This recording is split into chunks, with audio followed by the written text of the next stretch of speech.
दोस्तों नमस्कार, मैं अंजनी कुमार अपने YouTube channel talk with me में एक बार पुनः उपस्थित हूं और आप लोगों के सामने आप आज एक आध्यात्मिक चर्चा लेकर आया हूं। दोस्तों,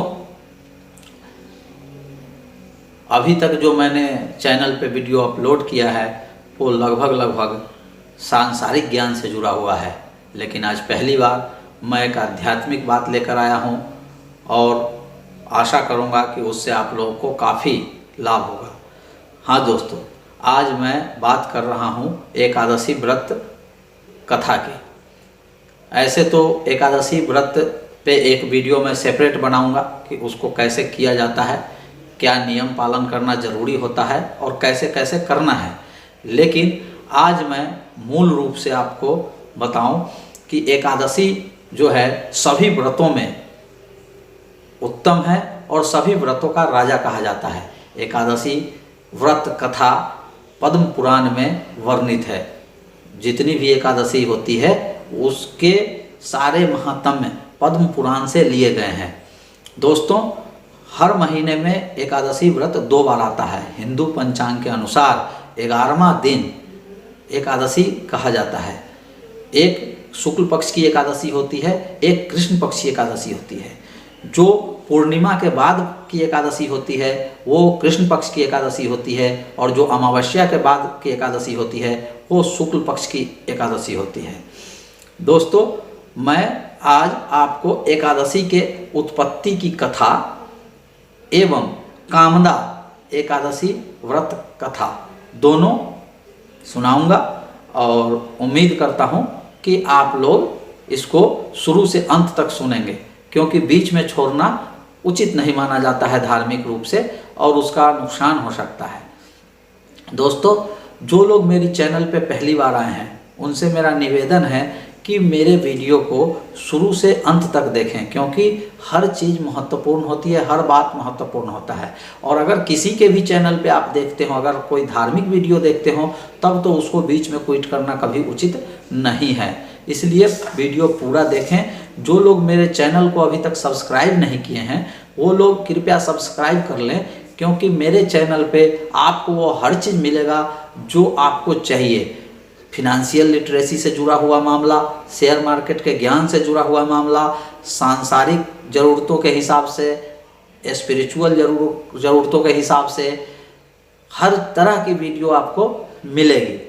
दोस्तों, अगर मेरा वीडियो आपको अच्छा लगेगा, अच्छा लगता है, अगर मेरी ऑनेस्टी अच्छी लगती है, मेरी बातचीत अच्छी लगती है, मेरे द्वारा दिया गया ज्ञान अच्छा लगता है, तो मेरे वीडियो को ज़्यादा से ज़्यादा शेयर करें, लाइक करें और इस पे अपना विचार जरूर दें।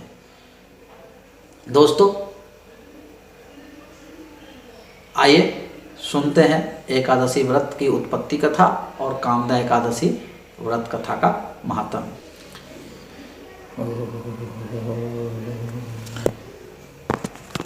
ओम श्री विष्णुवे नमः। एकादशी के जया आदि भेद, नक्त व्रत का स्वरूप, उत्पन्ना एकादशी के प्रसंग में एकादशी की विधि, उत्पत्ति कथा और महिमा का वर्णन।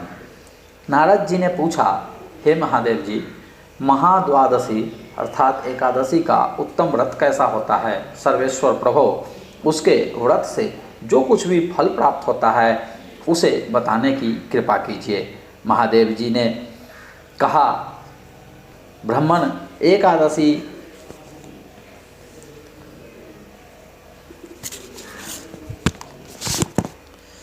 यह एकादशी महान पुण्य फल देने वाली है। श्रेष्ठ मुनियों को भी इसका अनुष्ठान करना चाहिए। विशेष नक्षत्रों का योग होने पर यह तिथि जया, विजया, जयंती तथा पापनाशनी इन 4 नामों से विख्यात होती है।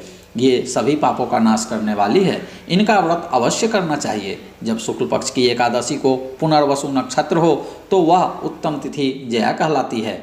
उसका व्रत करके मनुष्य निश्चय ही पाप से मुक्त हो जाता है। जब शुक्ल पक्ष की द्वादशी को श्रवण नक्षत्र हो तो वह उत्तम तिथि विजया के नाम से विख्यात होती है। इसमें किया हुआ दान और ब्राह्मण भोजन सहस्त्र गुना फल देने वाला है तथा होम और उपवास तो सहस्त्र गुने से भी अधिक फल देने वाला है। जब शुक्ल पक्ष की द्वादशी को रोहिणी नक्षत्र हो तो वह तिथि जयंती कहलाती है। वह सब पापों को हरने वाली है। उस तिथि को पूजित होने पर भगवान गोविंद निश्चय ही मनुष्य के सब पापों को धो डालते हैं। जब कभी शुक्ल पक्ष की द्वादशी को पुष्य नक्षत्र हो तो वह महापुण्यमयी पाप नाशनी तिथि कहलाती है। जो 1 वर्ष तक प्रतिदिन 1 प्रस्थ तिल दान करता है तथा जो केवल पाप नाशनी एकादशी को उपवास करता है, उन दोनों का पुण्य समान होता है। उस तिथि को पूजित होने पर संसार के स्वामी सर्वेश्वर श्री हरि संतुष्ट होते हैं तथा प्रत्यक्ष दर्शन भी देते हैं। उस दिन प्रत्येक पुण्य कर्म का अनंत फल माना गया है। सगरनंदन, ककुस्त, नहुस तथा राजा गाधी ने उस तिथि को भगवान की आराधना की थी, जिससे भगवान ने इस पृथ्वी पर उन्हें सब कुछ दिया था। इस तिथि के सेवन से मनुष्य 7 जन्मों के कायिक, वाचिक और मानसिक पाप से मुक्त हो जाता है। इसमें तनिक भी संदेह नहीं है। पुष्य नक्षत्र से युक्त एकमात्र पाप नाशनी एकादशी का व्रत करके मनुष्य 1000 एकादशियों के व्रत का फल प्राप्त कर लेता है। उस दिन स्नान, दान, जप, होम, स्वाध्याय और देव पूजा आदि जो कुछ भी किया जाता है उसका अक्षय फल माना गया है।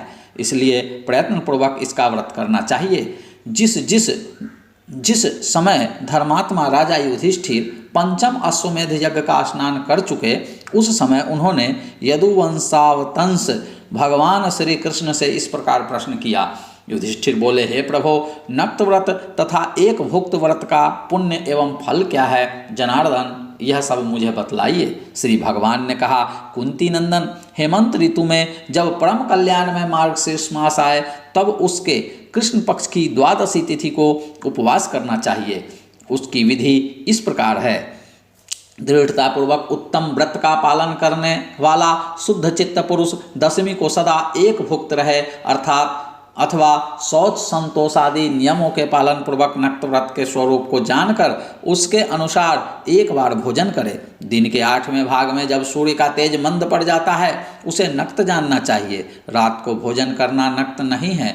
गृहस्थ के लिए तारों के दिखाई देने पर नक्त भोजन का विधान है और सन्यासी के लिए दिन के 8वें भाग में, क्योंकि उसके लिए रात में भोजन का निषेध है। कुंती नंदन, दशमी की रात व्यतीत होने पर एकादशी को प्रातःकाल व्रत करने वाला पुरुष व्रत का नियम ग्रहण करे और सवेरे तथा मध्याह्न को पवित्रता के लिए स्नान करे। कुएं का स्नान निम्न श्रेणी का है, वावली में स्नान करना मध्यम श्रेणी का, पोखरे में उत्तम तथा नदी में उससे भी उत्तम माना गया है। जहाँ जल में खड़ा होने पर जल जंतुओं को पीड़ा होती है, वहाँ स्नान करने पर पाप और पुण्य बराबर हो जाता है। यदि जल को छानकर शुद्ध कर ले तो घर पर भी स्नान करना उत्तम माना गया है। इसलिए पांडव श्रेष्ठ घर पर उक्त विधि से स्नान करें। स्नान के पहले निम्नांकित मंत्र पढ़कर शरीर में मृतिका लगा लें, अर्थात मिट्टी लगा लें। अश्वक्रांते रथक्रांते विष्णुक्रांते वसुंधरे मृत के हर में पापम यन्मया पूर्व संचितम। वसुंधरे, तुम्हारे ऊपर अश्व और रथ चला करते हैं। भगवान विष्णु ने भी वामन अवतार धारण कर तुम्हें अपने पैरों से नापा था। मृत के, मैंने पूर्व काल में जो पाप संचित किया है उस मेरे पाप को हर लो। व्रती पुरुष को चाहिए कि वह एक चित्त और दृढ़ संकल्प होकर क्रोध और लोभ का परित्याग करे। अंत्यज, पाखंडी, मिथ्यावादी, ब्राह्मण निंदक, अगम्य स्त्री के साथ गमन करने वाले, अन्यान्य दुराचारी, परधनहारी तथा पर स्त्रीगामी मनुष्यों से वार्तालाप न करे। भगवान केशव की पूजा करके उन्हें नैवेद्य भोग लगाए। घर में भक्ति युक्त मन से दीपक जलाकर रखे। पार्थ उस दिन निद्रा और मैथुन का परित्याग करे। धर्मशास्त्र से मनोरंजन करते हुए संपूर्ण दिन व्यतीत करे। नृपश्रेष्ठ भक्ति युक्त होकर रात्रि में जागरण करे। ब्राह्मणों को दक्षिणा दे, प्रणाम करके उनसे त्रुटियों के लिए क्षमा मांगे। जैसी कृष्ण पक्ष की एकादशी है वैसे ही शुक्ल पक्ष की भी है। इसी विधि से उसका व्रत करना चाहिए। पार्थ, द्विज को उचित है कि वह शुक्ल और कृष्ण पक्ष की एकादशी के व्रती लोगों में भेद बुद्धि न उत्पन्न करे। शंखोद्धार तीर्थ में स्नान करके भगवान गदाधर का दर्शन करने से जो पुण्य होता है तथा संक्रांति के अवसर पर 4 लाख का दान देकर जो पुण्य प्राप्त होता है वह सब एकादशी व्रत की 16वीं कला के बराबर भी नहीं है। प्रभास क्षेत्र में चंद्रमा और सूर्य के ग्रहण के अवसर पर स्नान दान से जो पुण्य होता है वह निश्चय ही एकादशी को उपवास करने वाले मनुष्य को मिल जाता है।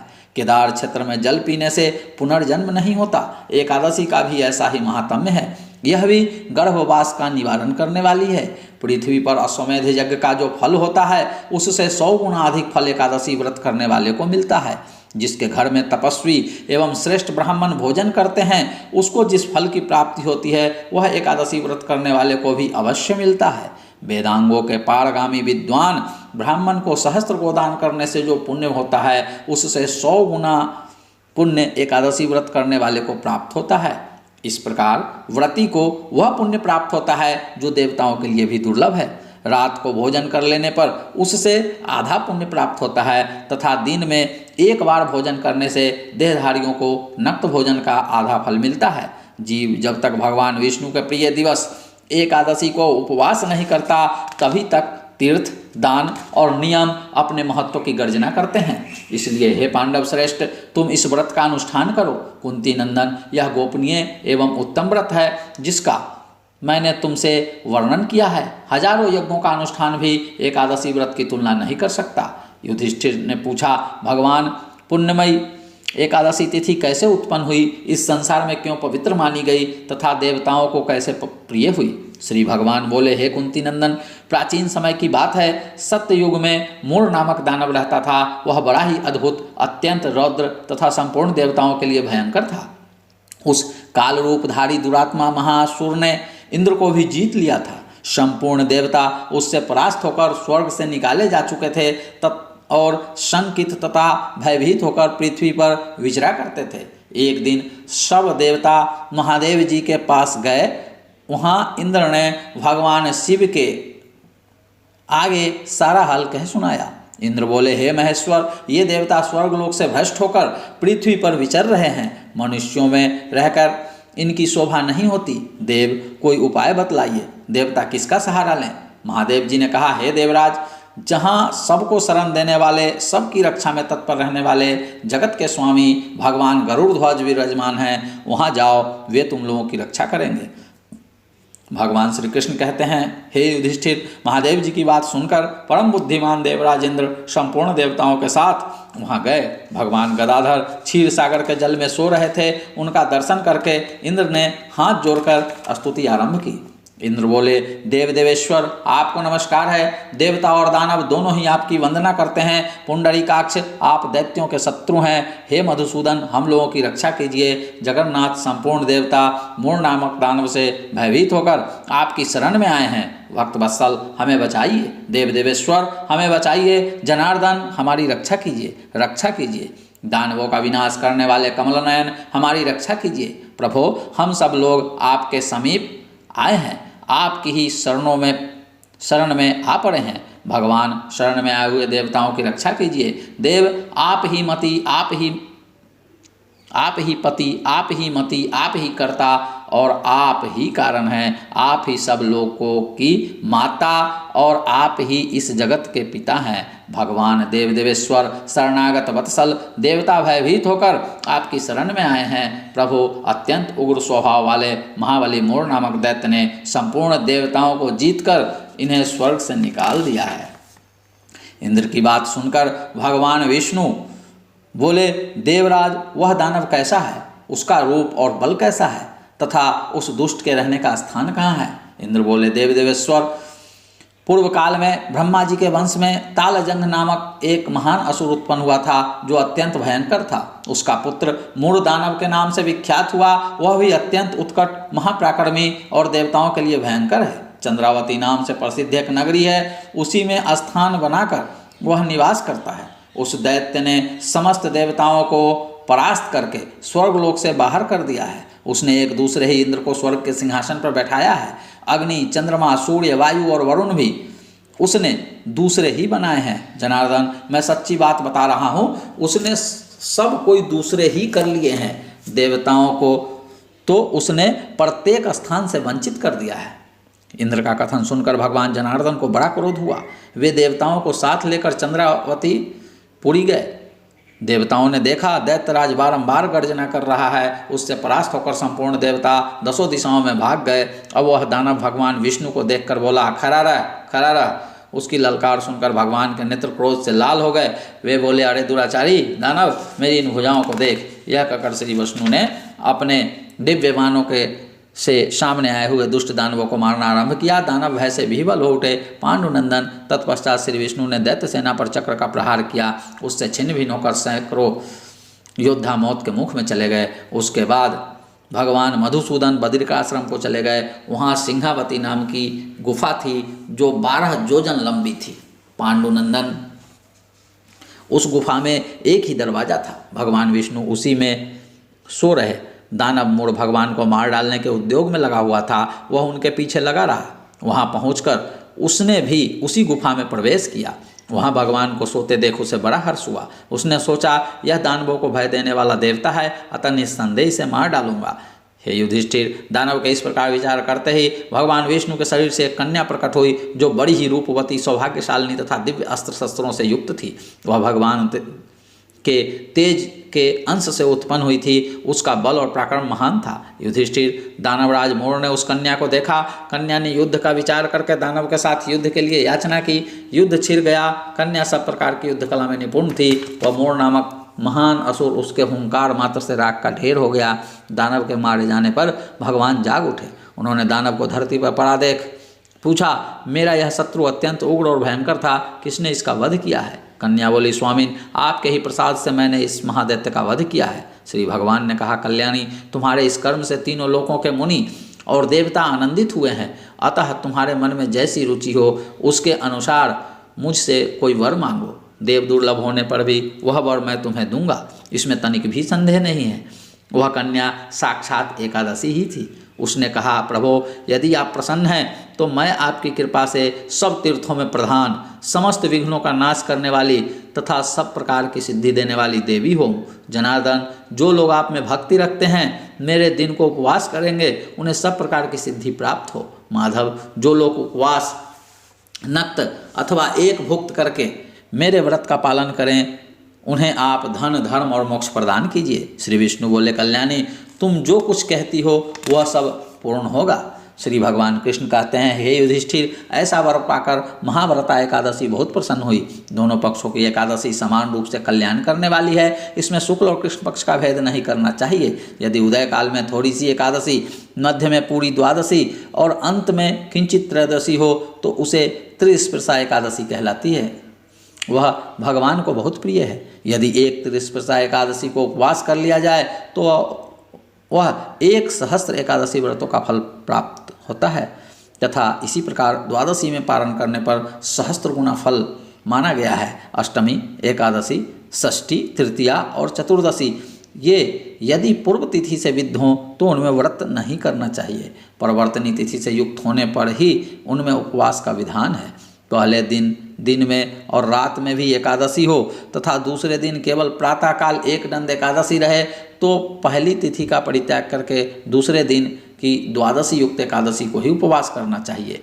यह विधि मैंने दोनों पक्षों की एकादशी के लिए बताई है। जो मनुष्य एकादशी को उपवास करता है वह वैकुंठ धाम में, जहाँ साक्षात भगवान गरुड़ध्वज विराजमान हैं, जाता है। जो मानव हर समय एकादशी के महात्म्य का पाठ करता है उसे सहस्त्र गोदानों के पुण्य का फल प्राप्त होता है।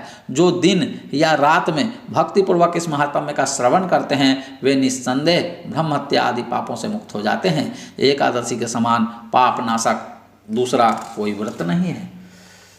ओम श्री विष्णवे नमः।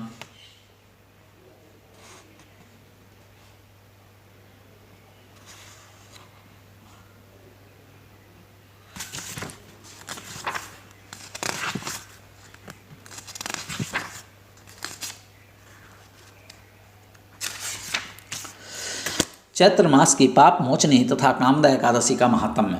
युधिष्ठिर ने पूछा, भगवान, फाल्गुन शुक्ल पक्ष की आमल की एकादशी का महात्म्य मैंने सुना।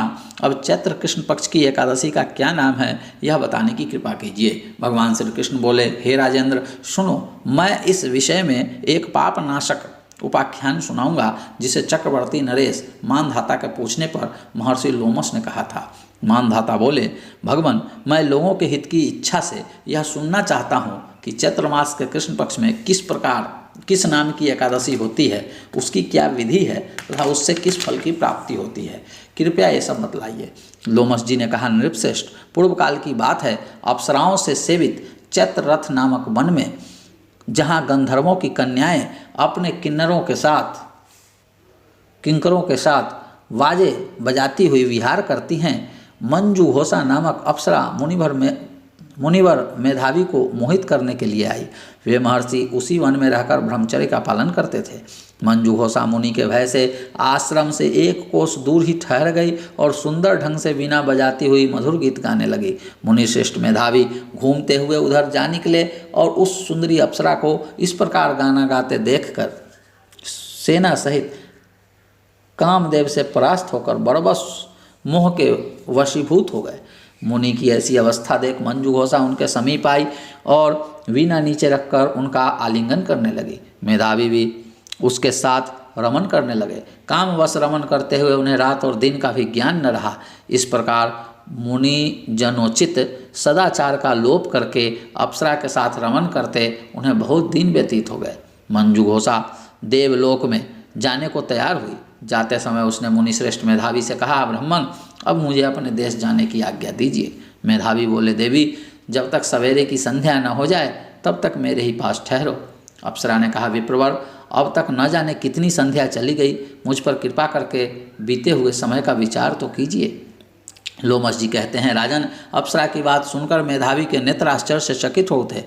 उस समय उन्होंने बीते हुए समय का हिसाब लगाया तो मालूम हुआ कि उसके साथ रहते 57 वर्ष हो गए।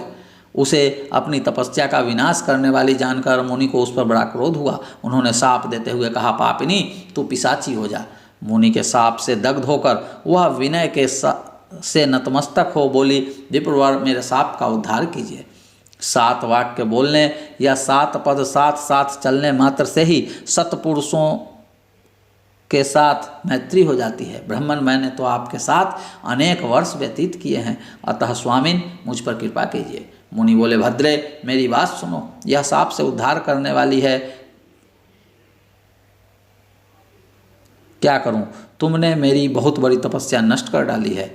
चैत्र कृष्ण पक्ष में जो शुभ एकादशी आती है उसका नाम है पाप मोचनी। वह सब पापों को क्षय करने वाली है। सुंदरी, उसी का व्रत करने पर तुम्हारी पिशाचता दूर होगी। ऐसा कहकर मेधावी अपने पिता मुनिवर च्यवन के आश्रम पर गए। उन्हें आया देखकर च्यवन ने पूछा, बेटा, यह क्या किया? तुमने तो अपने पुण्य का नाश कर डाला। मेधावी बोले, पिताजी, मैंने अप्सरा के साथ रमन करने का पातक किया है। कोई ऐसा प्रायश्चित बतलाइए जिससे पाप का नाश हो जाए। च्यवन ने कहा, बेटा, चैत्र कृष्ण पक्ष में जो पाप मोचनी एकादशी होती है उसका व्रत करने पर पाप राशि का विनाश हो जाएगा। पिता का यह कथन सुनकर मेधावी ने उस व्रत का अनुष्ठान किया। इससे उनका पाप नष्ट हो गया और वे पुनः तपस्या से परिपूर्ण हो गए। इसी प्रकार मंजूहोषा ने भी इस उत्तम व्रत का पालन किया। पाप मोचनी का व्रत करने के कारण वह पिशाच योनि से मुक्त हुई तथा दिव्य रूप धारणी श्रेष्ठ अप्सरा होकर स्वर्गलोक में चली गई। राजन, जो श्रेष्ठ मनुष्य पाप मोचनी एकादशी का व्रत करते हैं उनका सारा पाप नष्ट हो जाता है। इसको पढ़ने और सुनने से सहस्त्र गोदान का फल मिलता है। ब्रह्महत्या, सुवर्ण की चोरी, सुरापान तथा गुरु पत्नी गमन करने वाले महापातक की भी इस व्रत के करने से पाप मुक्त हो जाते हैं। यह व्रत बहुत पुण्यमय है। युधिष्ठिर ने पूछा, वासुदेव, आपको नमस्कार है। अब मेरे सामने यह बतलाइए कि चैत्र शुक्ल पक्ष में किस नाम की एकादशी होती है। भगवान श्री कृष्ण बोले, राजन, एकाग्रचित होकर यह पुरातन कथा सुनो जिसे वशिष्ठ जी ने दिलीप के पूछने पर कहा था। दिलीप ने पूछा, भगवान, मैं एक बात सुनना चाहता हूँ कि चैत्र मास के शुक्ल पक्ष में किस नाम की एकादशी होती है। वशिष्ठ जी बोले, राजन, चैत्र शुक्ल पक्ष में कामदा नाम की एकादशी होती है। वह परम पुण्यमयी है। पाप रूपी ईंधन के लिए तो वह दावानल ही है। प्राचीन काल की बात है, नागपुर नाम का एक सुंदर नगर था जहाँ सोने के महल बने हुए थे। उस नगर में पुंडरीक आदि महाभयंकर नाग निवास करते थे। पुंडरीक नाम का नाग उन दिनों वहाँ राज्य करता था। गंधर्व, किन्नर और अप्सराएं भी उस नगरी का सेवन करती थी। वहाँ एक श्रेष्ठ अप्सरा थी जिसका नाम ललिता था। उसके साथ ललित नाम वाला गंधर्व भी था। वे दोनों पति पत्नी के रूप में रहते थे। दोनों ही परस्पर काम से पीड़ित रहा करते थे। ललिता के हृदय में सदा पति की ही मूर्ति बसी रहती थी और ललित के हृदय में सुंदरी ललिता का नित्य निवास था। एक दिन की बात है, नागराज पुंडरीक राज्यसभा में बैठकर मनोरंजन कर रहा था। उस समय ललित का गान हो रहा था, किंतु उसके साथ उसकी प्यारी ललिता नहीं थी। गाते गाते उसे ललिता का स्मरण हो आया, अतः उसके पैरों की गति रुक गई और जीभ लड़खड़ाने लगी। नागों में श्रेष्ठ करकोटक को ललित के मन का संताप ज्ञात हो गया, अतः उसने राजा पुंडरीक को उसके पैरों की गति रुकने एवं गाने में त्रुटि होने की बात बता दी। करकोटक की बात सुनकर नागराज पुंडरीक की आंखें क्रोध से लाल हो गई। उसने गाते हुए कामातुर ललित को शाप दे दिया, दुर्बुद्धे, तू मेरे सामने गान करते समय भी पत्नी के वशीभूत हो गया, इसलिए राक्षस हो जा। महाराज पुंडरीक के इतना कहते ही वह गंधर्व राक्षस हो गया। भयंकर मुख, विकराल आंखें और देखने मात्र से भय उपजाने वाला रूप, ऐसा राक्षस होकर वह कर्म का फल भोगने लगा। ललिता अपने पति की विकराल आकृति देख मन ही मन बहुत चिंतित हुई। भारी दुख से कष्ट पाने लगी। सोचने लगी, क्या करूं, कहाँ जाऊं, मेरे पति पाप से कष्ट पा रहे हैं। वह रोती हुई घने जंगलों में पति के पीछे पीछे घूमने लगी। वन में उसे एक सुंदर आश्रम दिखाई दिया। वहाँ एक शांत मुनि बैठे थे। उनका किसी भी प्राणी के साथ वैर विरोध नहीं था। ललिता शीघ्रता के साथ वहाँ गई और मुनि को प्रणाम करके उनके सामने खड़ी हुई। मुनि बड़े दयालु थे। उस दुखनी को देखकर वे इस प्रकार बोले, सुबह, तुम कौन हो, कहाँ से यहाँ आई हो, मेरे सामने सच सच बताओ। ललिता ने कहा, महामुने, वीरधनवा नाम के एक गंधर्व हैं। मैं उन्हीं महात्मा की पुत्री हूँ। मेरा नाम ललिता है। मेरे स्वामी अपने पाप दोष के कारण राक्षस हो गए हैं। उनकी यह अवस्था देखकर मुझे चैन नहीं है। ब्राह्मण, इस समय मेरा जो कर्तव्य हो वह बतलाइए। विप्रवर, जिस पुण्य के द्वारा मेरे पति राक्षस भाव से छुटकारा पा जाएं, उसका उपदेश कीजिए। ऋषि कहते हैं, भद्रे, इस समय चैत्र मास के शुक्ल पक्ष की कामदा नामक एकादशी तिथि है, जो सब पापों को हरने वाली तथा उत्तम है। तुम उसी का विधि पूर्वक व्रत करो और इस व्रत का जो पुण्य हो उसे अपने स्वामी को दे डालो। पुण्य देने पर क्षण भर में ही उसके शाप का दोष दूर हो जाएगा। राजन मुनि का यह वचन सुनकर ललिता को बड़ा हर्ष हुआ। उसने एकादशी को उपवास करके द्वादशी के दिन उन महर्षि के समीप ही भगवान वासुदेव के समक्ष अपने पति के उद्धार के लिए यह वचन कहा, मैंने जो यह कामदा एकादशी का उपवास व्रत किया है, उसके पुण्य के प्रभाव से मेरे पति का राक्षस भाव दूर हो जाए। वशिष्ठ जी कहते हैं, ललिता के इतना कहते ही उसी क्षण ललित का पाप दूर हो गया। उसने दिव्य देह धारण कर लिया, राक्षस भाव चला गया और पुनः गंधर्वत्व की प्राप्ति हुई। नृपश्रेष्ठ, वे दोनों पति पत्नी कामदा के प्रभाव से पहले की अपेक्षा भी अधिक सुंदर रूप धारण करके विमान पर आरूढ़ हो अत्यंत शोभा पाने लगे। यह जानकर इस एकादशी के व्रत का यत्नपूर्वक पालन करना चाहिए। मैंने लोगों के हित के लिए तुम्हारे सामने इस व्रत का वर्णन किया है। कामदा एकादशी ब्रह्म हत्या आदि पापों तथा पिशाचत्व आदि दोषों का भी नाश करने वाली है। राजन, इसके पढ़ने और सुनने से वाजपेयी यज्ञ का फल प्राप्त होता है। ओम श्री विष्णवे नमः।